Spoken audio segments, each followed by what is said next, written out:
Hello and welcome back to Let's Talk Montessori. The material I have with me has many names. Some people call it the graded figures. Some people call it ornamental geometry. Some people call it superimposed figures. But it really doesn't matter.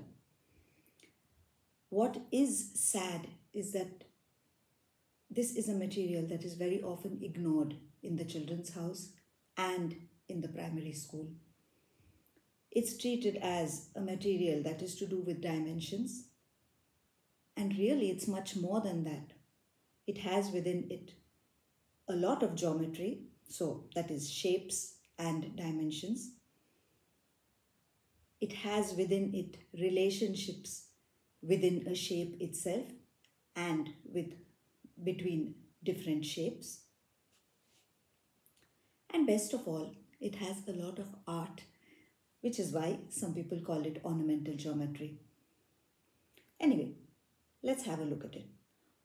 What it's made up of is squares, 10 squares in succession, going from a very large square of 10 centimeters to a small one of side 1 centimeter.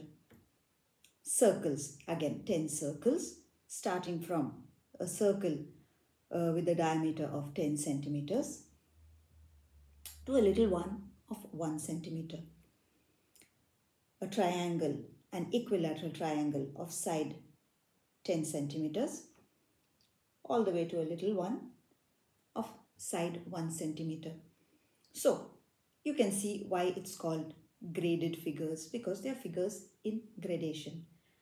And this is 1/3 of the material, because what you see here in this creamy yellow is what you find in one box, but the material is made up of 3 boxes. Mine is in this creamy yellow and purple and pale blue.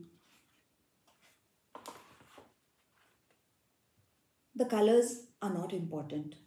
What is important is that there are 3 different colors. And of course, these 3 different shapes of each color. So what does the child do with this material? Well, obviously, this is a child who has worked with shapes, who has worked with sizes.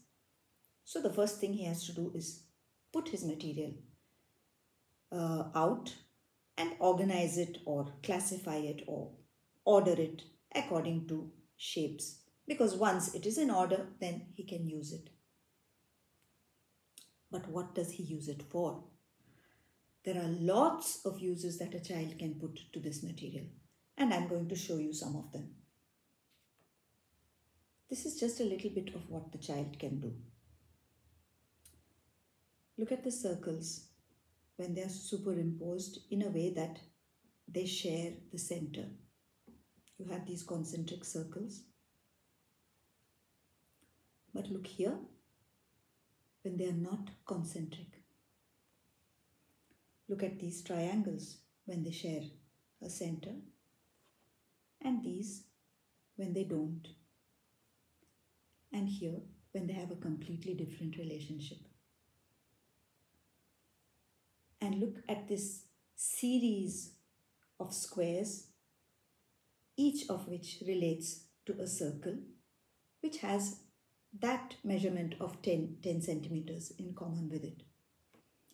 A 10 centimeter square, a 10 centimeter diameter circle, a 9 centimeter square, 9 centimeter diameter circle, and so on. And the child can see that in each case, the relationship is the same. Those little corners poking out are in proportion always. These are just a few of the relationships that the child sees. With his hands and with very careful movements, the child creates many more. But in doing this work, there is a lot of thought, there is a lot of calculation going on. because this is a material that helps a child to work at his knowledge of geometry, to work at his knowledge of art, to be creative without having to put pencil to paper. And this is very important for a young child, to be able to do work which he can then put away without leaving a mark, without having to judge whether it's beautiful or ugly. He can just work, he can enjoy the work, he can enjoy the product, and then wind up and start again when he feels like it. Thank you for watching. I'll see you again next time. Bye.